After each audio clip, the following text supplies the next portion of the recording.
вечер, почитувани, и добре дојдовте во уште едно најново издание на политичкиот магазин на телевизија Алфа. За или против, вечерва со мене Елена Марковска-Цветановска и со мојот вечерашен гостин, на моје огромно задоволство, пратеникот на ВМРО ДПМН Антонио Милошовски. Милошовски, ви благодарам што ја прифативте поканата во овие жешки денови во шпицот на туристичката сезона да гостувате во телевизија Алфа, затоа што па и на политички план имаме едно жешко лето, ако можеме така да го наречеме.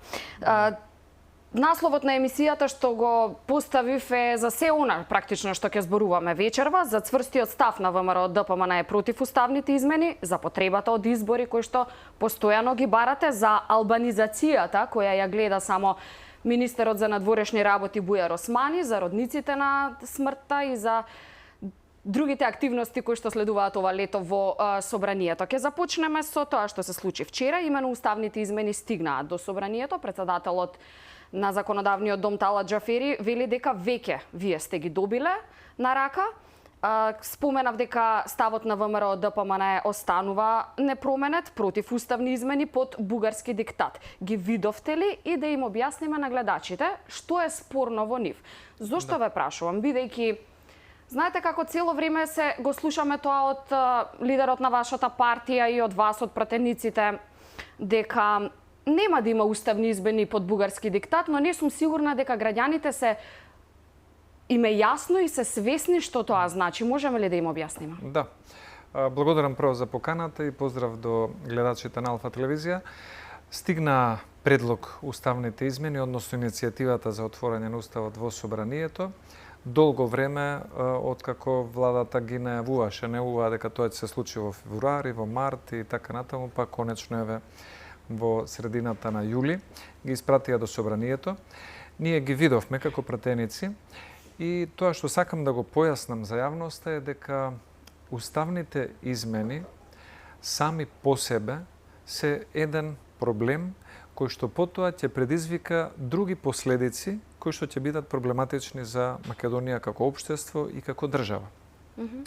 Прво, по однос на структурата на амандманите за уставни измени, сметаме дека ваквиот пристап ја доведува Македонија во подчинета положба, доколку се направат овие уставни измени само за да се отпочнат преговори за членство на Македонија со Европската Унија. За жал, владата тврди дека преговараме, но реалноста е дека не преговараме.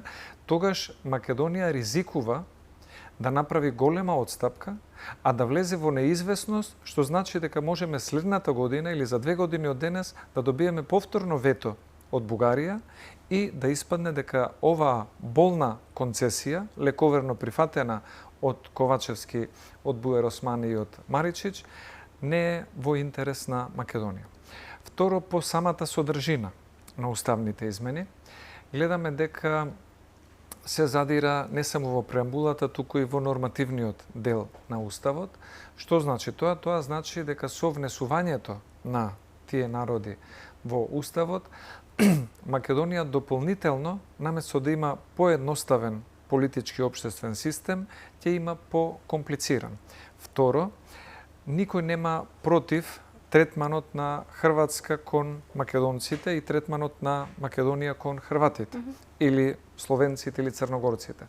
Но во случајов кога имате од една страна Бугарија која што не го признава македонскиот идентитет и јазик, самобитност, посебност и култура, ги внесувате во Уставот, ги признавате како малцинство, а за возврат не добивате соодветно нивно признавање на македонското малцинство во Бугарија или на Македонија како самобитна нација, тогаш навистина сами си создавате компликација, затоа што тоа ќе значи дека во иднина тие ќе бараат да бидат вклучени во балансерот, ќе бараат да бидат вклучени во можеби ново правење на попис, ќе бараат да има одредени државни празници и државно финансирање на тие празници или настани и редица други работи. Впрочем, тоа што македонската влада го релативизира дека нема други барања освен уставните измени, вчера добија демант од бугарскиот председател Радев, кој што кажа: ја поздравуваме владата во Македонија што ја отпочна иницијативата за уставни измени, тоа е битен чекор,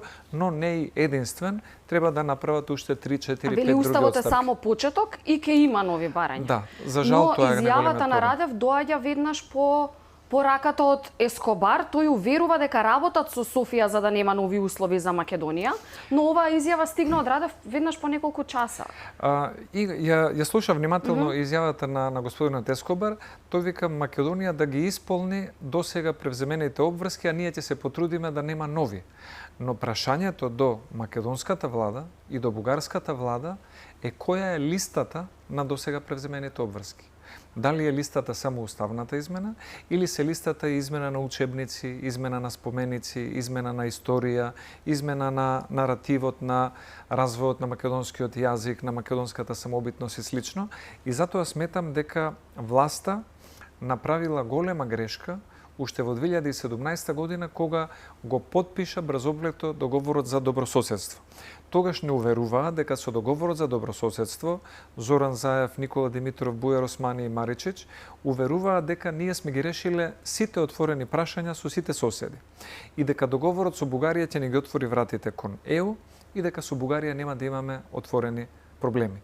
Напротив, со овој договор ние имаме полоши односи со Бугарија, имаме внатрешна македонска поларизација и имаме проблеми со евроинтеграциите токму заради ваквото влегување во еден ќорсокак од страна на владата.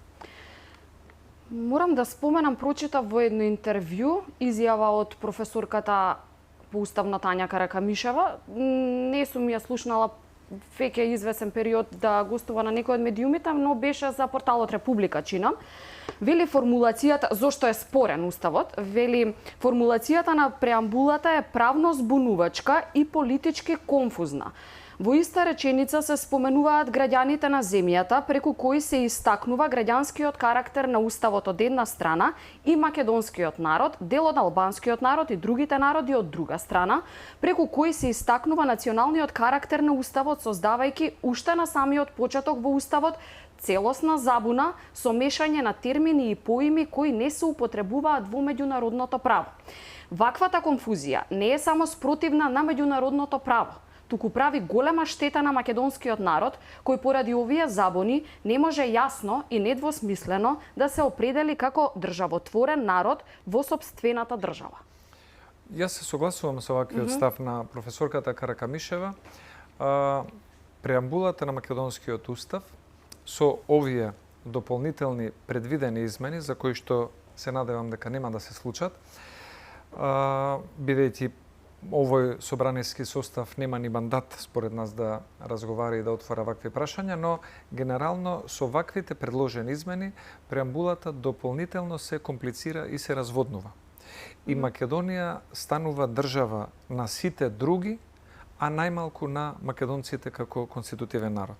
И затоа сметам дека ваквиот однос на владата, на ДУИ СДСМ и на поединци, би рекол, во самата власт, затоа што многу членови на СДСМ се против ваквите уставни амандмани, но овде се работи за една група на поединци во раководството на СДСМ, Ковачевски, Маричич, Зечевич, Оливер Спасовски, веројатно се тие кои што се повлијателни, и ја туркаат оваа агенда, сметајќи дека со ваквата сервилност кон Софија ќе се обезбедат уште 3, 4 или 6 месеци мандат повеќе.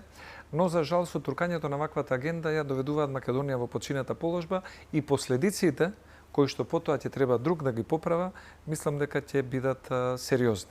Затоа моето мислење е дека најдобро е овој пат парламентарното мнозинство да го слушне гласот на народот. Бидејќи еве сега ги споменавте вие и рудниците во Струмичкиот крај, ќе направам една паралела. Да, ќе зборуваме подоцна малку подетално, но слободно. Паралелата е да. Премиерот Ковачевски тврди, иако мислам дека тука имаат некој позадински договор со ДУИ, но сепак премиерот Ковачевски дава изјава во која што вика рудници нема да се отворат доколку граѓаните на Струмичкиот регион не се согласат и не сакаат да има рудници. Да, ќе почитуваме волјата на граѓаните. Тогаш и во оваа ситуација со уставните амандмани и измена на уставот по бугарски диктат и би рекол ултиматум, треба да важи истиот принцип.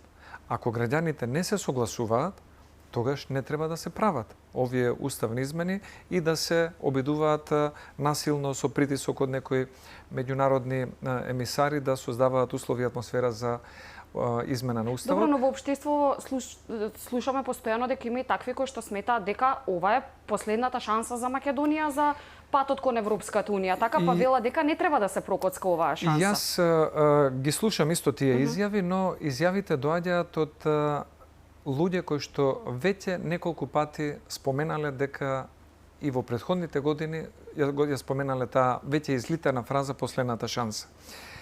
Земете ги сите челници на СДСМ и на ДУИ во 2018 година излегуваа со снимени скапи рекламни спотови на телевизија по сите медиуми, повикувајќи ги граѓаните да гласаат за референдумот за промена на уставното име и самото прашање на референдумот беше дали сте за Преспанскиот договор со цел Македонија да стане членка на ЕУ и на НАТО.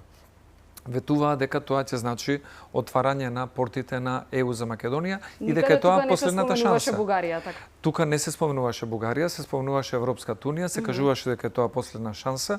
Ние предупредувавме да не се оди лековерно во тој процес, да не се менува уставот така лесно, бидејќи уставот е столбот на суверенитетот на една држава во правна смисла. Го направија тоа што го направија на еден прилично непристоен, недостоинствен начин. За денес, 5 години после 2018 година, истите луѓе да кажат извинете, вратите на ЕУ се отворени, сега имаме нова последна шанса, тоа е гласањето на менувањето на уставот, сега побарање на Бугарија. И затоа сметам дека ваквите изјави дека ова е последната шанса доаѓаат од некредибилни луѓе кои што често ја изневериле македонската надеж дека тие може да понудат некаква подобра шанса за државата. Видовме една дипломатска офанзива изминатиот период. Ме интересира, вие кажавте дека го јасно и недвосмислено го кажавте вашиот став, нели 2 пати не е за уставни измени и така натаму. Кој е одговорот од меѓународната заедница на ваквиот став на ВМРО ДПМН?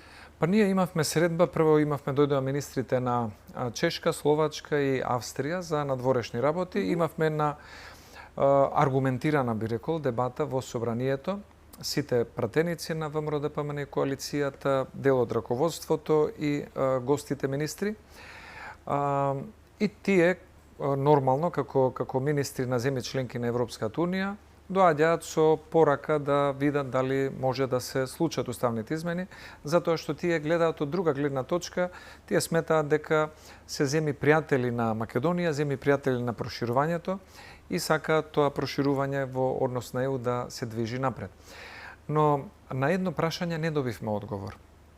Му поставивме прашање на министерот за надворешни работи на Австрија, господинот Шаленберг, дали памти дека тој како шеф на кабинет на поранешниот австријски канцелар Себастијан Курц беше во Македонија 2018 година и заедно канцеларот Курц и премиерот тогашен Заев одржаа пресконференција на која што австрискиот канцелар каже излезете и гласајте за на референдумот за смена на уставното име и ние ви гарантираме дека вратата на ЕУ ќе биде отворена за Македонија.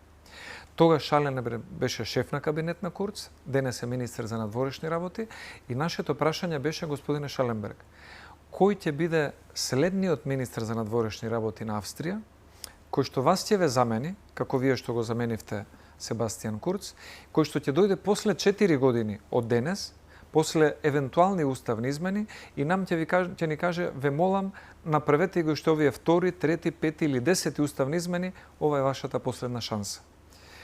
Немаше одговор, кажа дека тоа премиерот поранешен Курц го кажал со добра намера, но за жал не се остварило нивното очекување, бидејќи тие не ја очекувале блокадата и ветото од Бугарија. И ние затоа кажавме дека постои во Македонија една оправдана несигурност, дека ова не е последното барање, уцена или притисок од страна на Бугарија. Може би 2024, 25 или 26 година ние да добиеме уште 1, 2 или 3 вета. И тогаш процесот на уставни измени ќе испадне само наивна одстапка и концесија без да имате сигурност дека ќе стигнете до целта. И затоа им предлагаме и на меѓународните пријатели кои што доаѓаат и луѓето имаат коректен настап, ние нив не ги окривуваме. Вината е во оние македонски политичари кои што лековерно подпишале, но нив им предлагаме еден друг модел. Ако навистина Европската Унија е заинтересирана за процесот на проширување, ако навистина Бугарија е заинтересирана за самиот процес на проширување, тогаш оваа работа, која што веќе е превземена како обврска, нека се помести и нека стапи на сила, евентуално со зачленувањето на Македонија во Европската Унија. Така беше примерот на Словенија и Хрватска. Има спор околу морската граница, Пиранскиот залив, има договор за арбитража и тогаш со помош на Франција, Германија, Австрија и други, Хрватска и Словенија се договорија Словенија да не блокира, Хрватска да биде спремна на одредени отстапки, но концесијата, компромисот да се случи во моментот кога Хрватска ќе стане членка на ЕУ и така двете страни беа мотивирани тоа да се случи што побрзо. Тогаш зошто во примерот на Македонија не би се дала таква една фер шанса која што би стимулирала попродуктивно однесување и од бугарска и од македонска страна, а би била и на задоволство на ЕУ. Но гледаме дека во самата ЕУ, тоа го кажа австрискиот министер, веќе се размислува и за меѓуваријанти по однос Што на значи тоа меѓуваријанти? меѓуваријанти по однос на членството. Самиот процес на проширување во самата ЕУ не е најпопуларен. Има многу земји кои што сметаат дека ЕУ е преголема за да има преголем број на членки за да прими нови полноправни членки и сега Австрија има предложено во Брисел еден non-paper за кој што се разговара дали е можно пред полноправното членство да има одреден вид на парцијално членство. Ако Франција, Данска и Холандија не се спремни во моментов да прифатат нови полноправни членки, Србија, Македонија, Албанија, Косово, Црна Гора, Босна или било кој да е други, да има парцијално членство каде што земјите кандидати ќе членуваат во одредени сектори, но нема да имаат европратеници, нема да имаат комесар, нема да имаат право на вето и право на глас. Со ова што го кажувате ме наведувате да помислам дека се ова што го прави Македонија се случува за џабе, а плативме превисока цена. Јас затоа сакам, неколку пати сум повикал, но Министерството е многу нетранспарентно. Министерството за надворешни работи да ги отвори кон јавноста или кон пратениците, да не ги покаже телеграмите кои што македонските амбасадори од Брисел, од Париз, од Берлин, од Хаг ги праќаат до МНР по однос на темата проширување и ставовите на поголемите земји членки во ЕУ.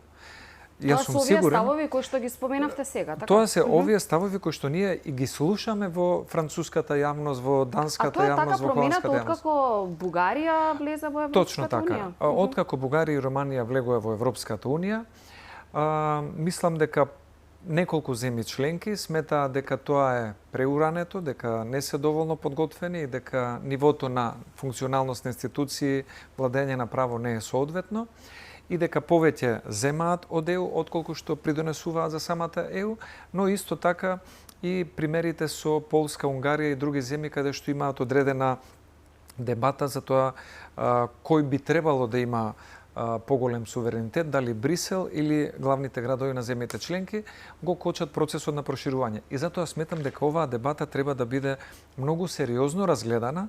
Впрочем, председателот Пендаровски на едно интервју пред неколку месеци самиот кажа дека од господинот Макрон, како председател на Француската република, добил прашање дали во Македонија постои интерес за членство во Европската економска зона, како меѓусфаза до некои поповолни времења за полноправно членство.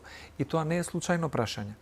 Тоа прашање е токму поставено затоа што во самата ЕУ се дискутира некое парцијално членство како можност да се задржи интересот на регионот да остане поврзан со ЕУ и да се одржи влијанието на Европската Унија во земјите на Западниот Балкан, но истовремено да не се избрза со нови полноправни членки. Ме интересира и коментарот на меѓународниот фактор околу бројките кои што покажуваат раст на евроскептицизмот кај граѓаните. Знаете како, нели, Македонија, оваа држава не е ниту на Бујар Османи, ниту на Маричиќ, ниту на Ковачевски. Тие се избрани да ја водат државата, меѓутоа граѓаните се тие кои што треба да се прашаат за тоа како сакаат нели оваа држава да се вика, дали сакаат да влезе во Европска унија под некакви услови и така натаму. Кој е ставот на меѓународната заедница? Па, загрижени се во секој случај, соговорниците од земјите членки на ЕУ не го примаат со задоволство фактот дека кредибилитетот на Европската унија е многу паднат во македонското општество.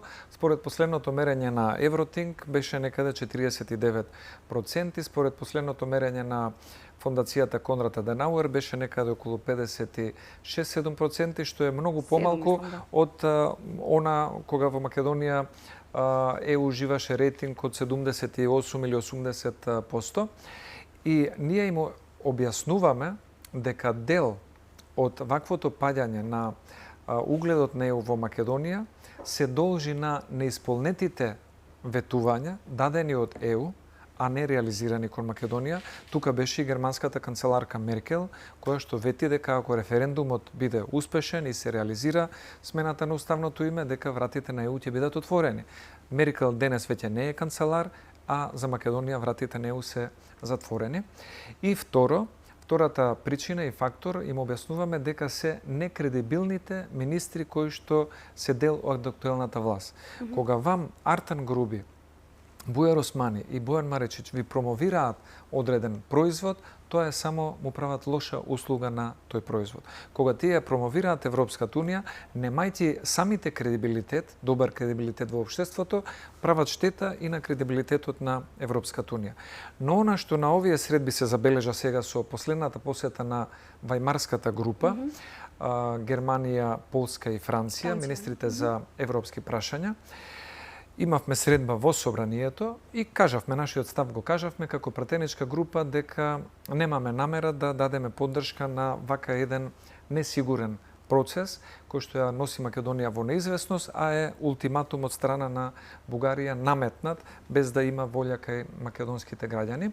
Но истовремено она што го забележав е дека има разлика кога разговараме зад затворени врати и кога разговорите се искрени и поотворени, тогаш има разлика во ставовите кои што представниците на власта им ги презентираат на гостите од ЕУ. Во овој случај, председателот на собранието Талат Джафери и координаторот на пратеничката група на СДСМ Јован Митревски кажаа дека нивните партии се за уставните амандмани, дека ќе гласаат за, но исто така кажаа дека се реалисти и дека согледуваат дека немат двотретинско мнозинство за овие уставни амандмани да поминат, што е спротивно од она што во јавноста го истакнуваат Бојан Маричич и Бујар Османи, кои што манипулираат и кажуваат дека има некоја група, има некоја фракција, се разговара со некого, знаеме некои пратеници поединечно и слично, што е манипулација со јавноста. И затоа сметам дека ваквите средби со меѓународните представници сепак се корисни дури и за нас. Без разлика што ни се врши притисок, ние со нашите аргументи им објаснуваме дека нашата резерва кон овој процес е оправдана. Нашата резерва не е бесмислена или само противење заради противење. Не им кажуваме дека веќе имаме поминато искуство на изневерени очекувања кои што ни се навистина силен аргумент дека вакви едни уставни измени без сигурни гаранции дека Македонија ќе има еден посериозен стабилен процес кон целта би биле наивни. Добро, и сега што се случува внатре во собранието? Вие сте еден од пратениците кој што е најактивен, ете можам така да си земам за право да кажам, постојано сте таму, одржувате и пресконференции, но позади камерите што се случува во собраниските ходници? Има ли некои притисоци? Затоа што, нели, го имаме претходно Искуството, видено да. тоа, имаме такво искуство. Сега во моментов како е ни собраниските ходници? Власта се обидува, можеби не во собранието, но надвор од собранието со одредени, би рекол, непристојни понуди или со одредени испраќања на некакви пораки на закани, притисоци суптилни, да биде да се наметне како некој фактор за менување на убедувањето на пратениците од коалицијата за обнова на Македонија, предводена од ВМРО ДПМН, но тоа нема да им успее. Помина времето кога оваа влада беше страховлада, па можеа да прават и подкуп, и уцени, и притвори, и секакви недемократски методи за да да киднапираат пратеници, да ги чуваат во затвор, па да ги враќаат на самиот ден на гласање. Мислам дека тоа време помина и овој пат пратеничката група на ВМРО-ДПМН и коалицијата е кохезивна и е на еден и единствен став. Имате единство, сакате да ми кажете, затоа што се разбира. Лидерот на партијата Христијан Мицкоски најави дека ќе ја свика на координација пратеничката група сепак. Да, мислам дека до крајот на викендов ќе имаме координација пратеничката група заедно со председателот на водечката партија ВМРО-ДПМН и се разбира ќе ги поканиме и коалиционите партнери кои што имаат пратеници во собранието и ќе договориме настап по однос на учеството во расправата на Комисијата за уставни прашања и на пленарната седница закажана за 18 август, но како и да е, тоа е прашање на тактика. Стратешката определба останува иста. Коалицијата предводена од ВМРО-ДПМН и пратениците во собранието нема да дадат поддршка на вакви уставни амандмани кои што се ултиматум од страна на Софија, бидејќи сметаме дека овој процес е спротивен и на интересот на Македонија и на волјата на граѓаните, но и носи неизвестно за државата. Сакам еден коментар околу пратеникот Изет Меджити и се тоа што се случуваше во Дуи со огнените и апсењата вчера, не знам дали ги поврзувате или не, ќе ми кажете вие. Дали партијата на Меджити може да биде тригер за избори? Па прво, јас би сакал еден коментар да дадам дека на власта... Те најавија, нели дека тројца одат во опозиција, така? Да, 3 пратеници одат во опозиција. Меѓутоа ќе гласаат опозиција за уставни измени, тоа го кажа Меджити во телевизиско интервју. Да. Тројца пратеници, Изет Меджити, Кастриот Реджепи и Мерита Коджаджуку, веќе известија во собранието дека ќе делуваат како опозициони пратеници и не се дел од владеачкото мнозинство, со тоа што владеачкото мнозинство во моментов има некаде околу 62 пратеници, ако добро сум пресметал. Што значи дека приказната на владеачкото мнозинство, дека се работи за Европски фронт кој што обединува, излегувањето на овие тројца пратеници во опозиција е најдобар демант дека ова пратеничко мнозинство разединува. И веќе нема сила да привлекува нови актери, нови членови, нови партии, нови пратеници, туку има внатре доволно кавги за да ги одбива дури и пратениците кои што се дел или биле дел од владеачкото мнозинство. И коментарот кој што е најсоодветен да се даде е: не се обидувај да му го направиш на друг она што не сакаш да ти се случи тебе. СДСМ и ДУИ цело време се обидуваа со сите медиумски, политички, па и други, би рекол, скриени инструменти, да создадат раздор во опозицијата и во ВМРО-ДПМН. На крајот испадна дека владеачката коалиција доживува таков раздор и фрагментација. И ние гледаме дека не се работи тука за разидување околу европските вредности или целта за членство во ЕУ. Се работи за разидување по однос на неисполнети ветувања, по однос на сомнежи за висока корупција, по однос на злоупотреба на обвинителството, судството, полицијата во политички цели.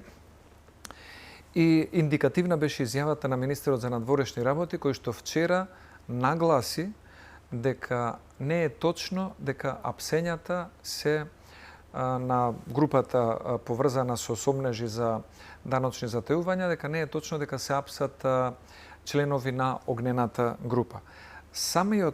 Самото, би рекол, потенцирање од страна на министерот за внатрешни работи дека не е точно дека се апсат само членови на огнената група. Само поради таа причина, така? Јас мислам дека е индикативно и дека тука власта веројатно продолжува со старите навики, обвинителството, полицијата и судството да ги користи за Изет Меджити, впрочем, и вчера изјави дека нема да се чуди доколку и тој биде уапсен и најдат некоја причина за негово спроведување и апсење. Па не знам што ќе се случува во иднина, но во секој случај власта не е навикната на непослушност во своите редови. Значи во самата СДСМ и во ДУИ нема демократска атмосфера. И ако некој пратеник или група пратеници одлучиле да бидат со поинаков став, спротивен на оној на владеачкото мнозинство, веднаш СДСМ и ДУИ ги активираат државните инструменти, институции за да направат притисок или да направат реваншизам. Но во секој случај изборите набрзо ќе дојдат, дали ќе бидат предвремени или редовни, се едно власта не може да избега од избори и мислам дека и за ваквите постапки на власта и за многу други неуспеси, сигурен сум дека ќе доживеат сериозен пораз. Милошовски, дали македонците се албанофоби? Да прашам затоа што министерот Османи во телевизиско гостување пред 2 дена чинам, кога новинарка колешката Душица Мрѓа во гостување на телевизија 24, почна да ги набројува сите скандали, сомнежи за криминали, поврзани со членови од ДУИ и така натаму. Тој кажа дека проблем во Македонија се уште е албанофобијата. Јас мислам дека оваа изјава на министерот Бујар Османи... Сакам да потенцирам дека Бујар Османи е министер за надворешни работи, е албанец и го води клучниот сектор во овој момент за Македонија. Самиот факт дека Бујар Османи е министер за надворешни работи е најголем доказ дека во Македонија нема никаква фобија кон некого кој каде политички, етнички или социјално припаѓа. Самиот факт дека Талат Џафери е прв човек во собранието е доказ дека нема таква албанофобија. Албанофобијата се измислува во моментот кога ДУИ ќе биде под притисок на скандалите за висока корупција во сопствените редови. Зарем е албанофобија на Стейт департментот кога ќе кажат дека Мерко е на црна листа заради сомнежи за влијание врз судството или заради големо богатење од непознати извори. Знаете, постојано некако слушаме во јавноста кога ќе избијат некои скандали дека се префрлува кон македонците, дека македонците не ги сакаат албанците во оваа држава. Мислам дека тоа веќе е јасно и дека на таа карта не е во ред да се игра, не знам дали ќе се согласите со мене. Мислам дека од веќе демоде од страна на Бујар Османи или било кој друг представник на ДУИ, кога ДУИ ќе се најде во криминални скандали и во скандали поврзани со висока корупција, да ги користат албанците како заштита за да проложат со таквата корупција или да го дефокусираат вниманието. Овде ние не збориме за луѓе албанци, македонци, турци, срби или роми, или бошњаци или хрвати. Ние овде збориме како може внукот на Али Ахмети за 0 денари да добие 40% акции во трговскиот центар Соравија. Како може сватот на господинот Али Ахмети да биде инвеститор во Житополог, во Европа Скопје фабрика за чоколади, во Зик Пелагонија и да има уште неколку фирми и возен парк од 2 милиони евра. Тоа е проблемот. И тоа никој не го говори затоа што тие се албанци или не, туку затоа што се на некакви функции. Тоа го говори, јавноста со право тоа го говори и го критикува затоа што многу албанци од Зајас, од Желино, од Мала Речица, од Сарај, заминуваат во Минхен, во Франкфурт и во Амстердам да продаваат сендвичи во Макдоналдс или да работат како лекари или како водоинсталатори или како архитекти, додека други нивни сонародници тука, само затоа што нивниот чичко, вујко или стрико е Али Ахмети или е Бујар Османи или е Артан Груби, успеваат во животот со 0 денари да добијат големо богатство или големи привилегии. На крајот од криштата ние не го критикувавме синот на Талат Џафери, дали е правник или не е правник или зошто избран за обвинител. Ние критикуваме зошто синот на Талат Џафери било дозволено да се запише на Академијата за суди и обвинители, полагал правосуден испит без да има завршено сите години на правен факултет. Тоа е злоупотреба на власта во лични и приватни цели. Уште еден момент вчера беше во фокусот некако на јавноста, навикнати сме да го гледаме. Артан Груби во своите канцеларии си ги повикал, односно првично беше најавено дека Али Ахмети имал средба со дипломатите во зградата на каде Министерството за политички систем, така таму беа повикани, објавија слики на социјалните мрежи, фотографии, па имаше коментари во јавноста дека ете повторно, не само сега, и претходно се случуваше тоа, повторно оваа зграда на тоа министерство се користи за партиски цели, а не за државни цели.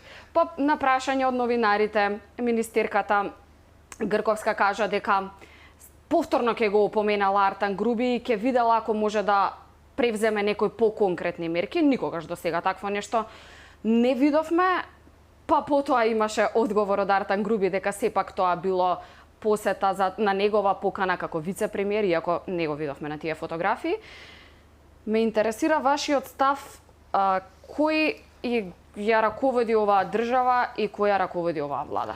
Па, јас мислам дека министерката Грковска има добри намери. Веројатно има и некои амбиции да остави некаков позитивен трак во незиното портфолио. Да споменеме дека е за добро владење. За добро владење и борба против да. корупција, но проблемот кај министерката Грковска и кај представниците во владата од СДСМ е што тие се кираџи во владата која што номинално ја предводи Ковачевски, а реално ја управува Артан Груби. Земете го примерот со струмичките рудници и концесии. Оливер Спасовски, Славјанка Петровска и Каја Шукова, тројца министри со сериозно политичко портфолио и сериозни ресори, излегуваат и кажуваат дека биле доведени во заблуда и дека гласале за отварање на овие рудници и подпишување на концесијата, спојување на двете концесии за струмичките рудници, но биле изманипулирани од министерот Крешник Бектеши. Доколку на вистина било така, тогаш тие ќе поднесеа кривична пријава против Крешник Бектеши за тоа што тоа е измама. Но или Оливер Спасовски, Каја Шукова и Славенка Петровска лажат дека било така, може би знаеле се, но били изненадени од реакциите на јавноста, или СДСМ не смее, дури и при такви манипулации, евентуално од страна на член на власта од ДУИ, да покрене било каква иницијатива против ДУИ, затоа што владата веднаш ќе им падне. Ковачевски најмногу од што се плаши се избори. И затоа сметам дека во овој случај проблемот е најмалиот проблем е употребата на канцелариите на Министерството за политички систем за партиски цели на ДУИ. Најголемиот проблем е што веќе многу институции ги зафати вирусот на дуизација, а тоа значи давање на приоритет на поединци или група од ДУИ за нивни материјални, политички, фамилиарни интереси, наместо за интересите на ефикасност на системот и напредок на државата. Милошовски, за рудниците на смртта и за останатите теми веднаш по рекламите. Почитувани, продолжете да бидете со нас, останете на оваа фреквенција, неколку минути реклами, па се враќаме со разговорот.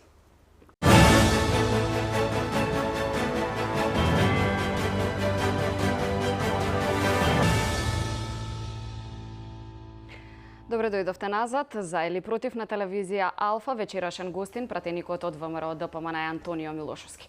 Милошовски, застанавме кај рудниците на смртта, барем граѓаните така ги нарекуваат. Бектеши изјави дека не жали за рудниците и дека 100 пати би го повторил истото да можел. На брифинг со новинарите кажа дека министрите навреме ги имале сите документи за концесиите за рудникот Иловица, што пак паѓаат со оваа изјава, паѓа во вода она што министрите што ги спомнавме пред рекламите ги уверуваа граѓаните дека не знаеле за што станува збор. Сега, кој овде се игра со нервите на граѓаните? Тие излегоа на протести во најжешките денови, на најжешките температури да протестираат и да бараат овие рудници да не се изградат. Моето мислење е дека прашањето околу рудниците нема само економска, туку има и политичка позадина, поврзана со одредени бизнес интереси на фирма блиска до ДУИ. Фирма која што е на некој начин дава логистичка и финансиска поддршка на ДУИ, влезе со одреден удел во концесијата за овие рудници и веројатно тоа беше тригерот за Министерството за економија да ги забрза сите процедури кои траеле со години наназад, но немало краен конечен исход за сега да ги спојат концесиите, што ќе значи и отварање на овие рудници. И одлуката, според она што го кажа министерот Бектеши, била донесена од сите министри едногласно и тој тврди дека сите министри навреме ги имале документите за овие струмички рудници. Некој не ја говори вистината. Или лажат Оливер Спасовски, Петровска и Каја Шукова дека гласале, а биле измамени, или манипулира министерот Бектеши, но тоа треба да се расчисти, бидејќи каква доверба треба да имаат граѓаните во одлуките на владата, ако министрите во владата излегуваат во јавност и кажуваат спротивставени информации дека некој некого манипулира при носење на одлуки. Владата носи одлуки за многу работи, поврзани со образование, со економија, со пензии, со инвестиции. И очекувате владата нешто да направи за овој случај? Нели треба Бектеши да реферира пред нив? Кажа дека денес ќе има реферирање, но министерот Бектеши кажа дека уште 100 пати ако треба да се повтори одлуката, тој би ја донел истата одлука и тука ќе се види кој го има главниот збор во владата. Дали го има СДСМ или го има ДУИ. Јас мислам дека СДСМ нема капацитет да се спротивстави на бизнес интересите на ДУИ. Тоа го гледаме не само по однос на струмичките рудници, тоа го гледаме исто и во, ако се сеќавате, пред една година од денес се стави камен темелник на така наречената фабрика за електрични автомобили, која што во Тетово, која што требаше повторно фирма блиска до ДУИ Еколог да ја гради и да произведува електрични автомобили. Се најави дека тоа е некаква мешовита холандско-германска македонска инвестиција на фирмата Еколог и владата влезе во партнерство со оваа фирма со доделување на 130 милиони евра. Ние до ден денес, освен таа дупка и темел кој што се направи пред една година, немаме ниту фабрика, ниту вработени, ниту автомобили. А 130 милиони евра се големи пари. Имаме 130 милиони евра. Директорот на ТИРС кажа дека се е заглавено во владата. Па затоа ние зборуваме за оваа инвестиција во Тетово. Ние тоа и го тврдиме. Владата е проблемот. Штом се е заглавено во владата, институцијата која што треба да нуди решенија за проблемите, а имаме заглавени работи во владата, тогаш владата е проблем. Владата не е решение за ваквите работи кои што се случуваат. Имаме исто така 130 милиони евра исплатени на Бехтел Енка, договор кој што го подминаа со европско знаменце, а нема никаква врска со европската регулатива. Ќе позборуваме за тоа да не избегаме од темата за рудниците, да. Знаете зошто? Сега вие велите дека не им верувате и дека ќе си останат на своето и дека рудниците сметате дека ќе се градат. Меѓутоа Ковачевски од друга страна вели дека ќе се слуша гласот на народот. Јас мислам дека дали е во средина во моментов Ковачевски? Јас мислам дека Ковачевски притисокот од јавноста е голем. Предпоставувам дека Ковачевски игра на опцијата, еднаш ја спомена и поконкретно, дека тој е за, има седница на извршниот одбор на СДСМ, издадоа соопштение дека СДСМ е за да се одржат референдуми во општините и да се изјаснат граѓаните. Но повеќе здруженија на граѓани кажаа дека тоа е манипулација, не веруваат во такви референдуми, имајќи го искуството од референдумот во 2018 година за уставното име, кој што не беше успешен, па се прогласи за валиден.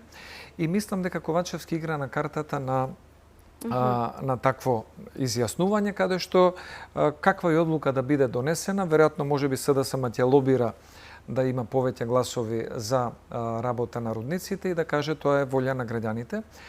А од друга страна, мислам дека ДУИ има повеќе опции, бидејќи овде има и бизнес интерес на фирма која што е блиска до ДУИ.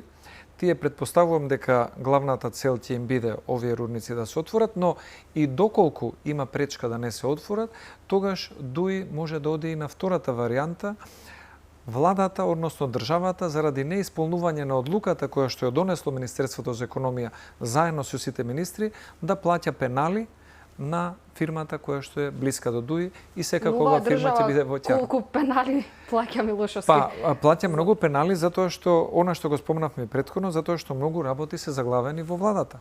И самата влада ги создава проблемите, плаќаме пенали за неизградба на клиничкиот центар, се плаќаат пенали поврзани со Бехтел Енка заради неменување на законот за работни односи, заради други некои клаузули. Сега може во иднина да се плаќаат пенали и за струмичките рудници и тоа се големи средства со кои што реално, ако паметно бидат употребени, може да се помогне на пензионерите, во образованието, на студентите, на земјоделците, на кого и да е. Но за жал владата непродуктивно ги троши, бидејќи внатре во владата нема кохезија, нема план, нема економска визија за развој. Има само судир на спротивставени бизнес или политички интереси кои што резултираат со вакви проблематични ситуации.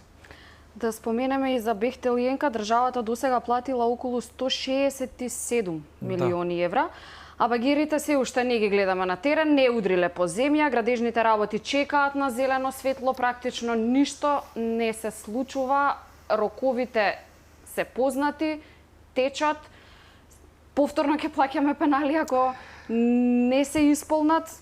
Зошто се доведуваме до оваква ситуација постојано? Знаете како граѓаните имаат некое чувство дека владата само се фали со некои проекти, да, никој не вели дека не се клучни, нели? Коридори се сепак се клучни за инфраструктурен развој на државата. Меѓутоа, толкава помпа се направи за табла, за почнување на градежни работи, се донесоа машини колку да снимат новинарите, се повлекоа и се остана на тоа. Владата природно е да се фали, но реалноста може тие фалби да ги потврди или да ги демантира. Во случајов, самата влада е некредибилна по однос на инфраструктурни проекти и капитални инвестиции и ќе наведам два примери. Едниот пример е автопатот Кичево-Охрид.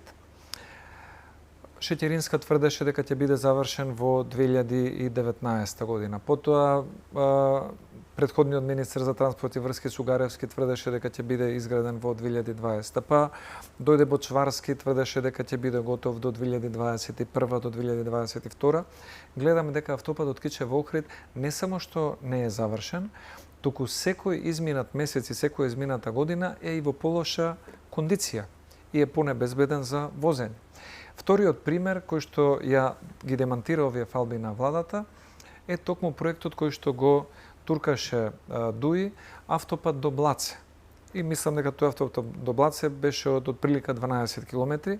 Поминаа 6-7 години на оваа влада на ДУИ и СДСМ, ние немаме ниту автопат до Блаце, ниту пак реален календар кога тој автопат би се завршил. И затоа сметам дека и форсирањето на тој договор со Бехтел и ЕНК и ставањето на европско знаменце што е спротивно и на договорот за стабилизација и асоциација што го имаме со Европската Унија, отвара сомнежи дека плаќањето на пенали или плаќањето на аванси можеби оваа влада го користи за земање на дел од провизијата на тие пенали или аванси. Инаку зошто би биле толку настојчиви од буџетот така дарежливо да исплатат големи средства без да има реализација на терен.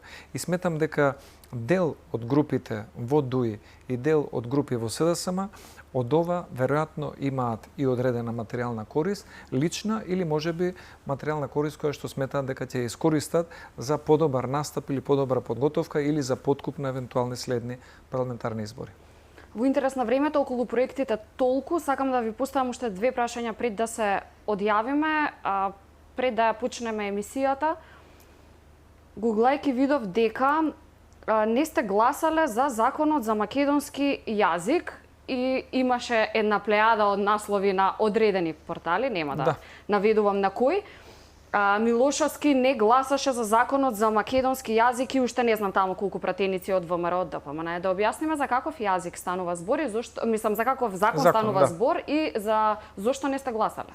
ВМРО ДПМН се согласи да учествува во расправата на оваа тема и на почетокот имаше најави од страна на Министерката за култура дека ќе бидат прифатени, имплементирани и одредени амандмани заеднички, консензуални, кои што ќе ги предложи и опозицијата за подобрување на текстот на законот, за кој што сметаме дека е добро да се донесе, но видовме дека тоа е само најава за конструктивност без реално таа конструктивност да се одрази на самата расправа во собранието и нашите амандмани беа игнорирани. А нашите амандмани беа токму за да се стави поголем акцент, да има поголема заштита, но да има и институционална обврска македонскиот јазик да биде примарен државен јазик. Бидејќи носиме закон, тоа да важи за целата територија на Република Македонија, за сите институции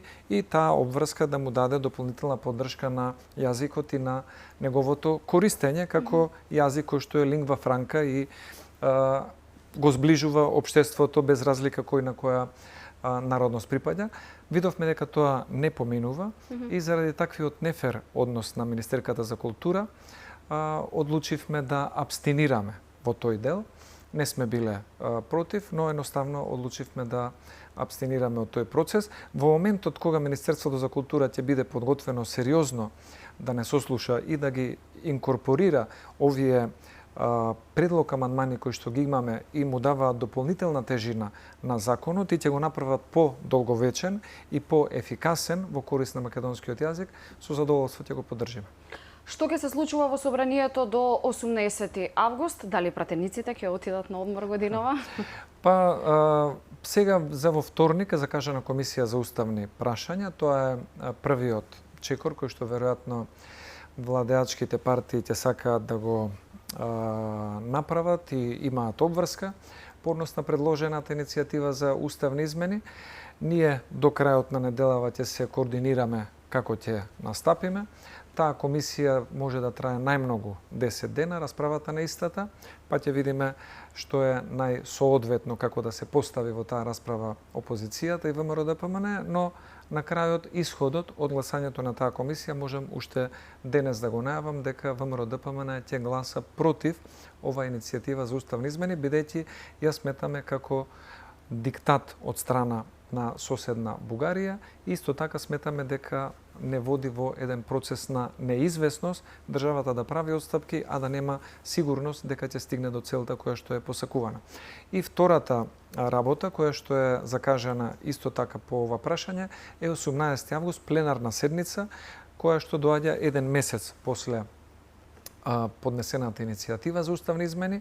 Исто и таму ќе договориме тактика за настап, како ќе се поставиме како пратеничка група, но суштината е јасна уште денес и најавуваме на владеачките партии и колегите во собраниското мнозинство да размислат добро и ги повикуваме, бидејќи знаеме дел од нив, неколку поединци кои што се лично убедени дека ова не е добра работа, да си го задржат својот интегритет, да послушаат волјата на народот и да бидат против ваква иницијатива која што не е изворна, македонска, туку е наметната од официјална Софија и да гласаат против оваа иницијатива. И уште што после 18 август нема да се изгласаат уставните измени, барате избори. Ковачевски вели дека не се согласува, дека избори ќе си има редовни.